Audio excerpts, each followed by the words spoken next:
બારડોલી લોકસભામાં કામરેજ વિધાનસભા ક્ષેત્રના સરથાણા વિસ્તારમાં ખૂબ સારી રીતે મતદાન થઈ રહ્યું છે. ઉત્સાહભેર લોકો મતદાન કરી રહ્યા છે અને વધુમાં વધુ લોકો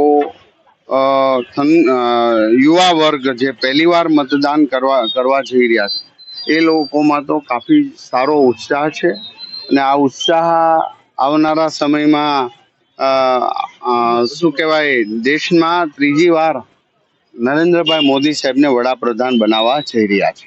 આટલા તાપમાનની અંદર લોકો મતદાન કરી રહ્યા છે એના માટે બિલકુલ વ્યવસ્થા રાખી છે. મારા કાર્યકર્તાઓ, પ્રશાસન, પાણીની વ્યવસ્થા, મેડિકલ, ફૂડ પેકેટથી લઈને બધી જ બાબતોમાં જે સ્વયંસેવકો છે, પોલીસ છે, એના માટેની વ્યવસ્થા છે. પાણીની ખાસ વ્યવસ્થા કરવામાં આવી છે અને બાકીની સ્ટેન્ડ બાય બધી એજન્સીઓ સેવામાં ઊભી રહી છે.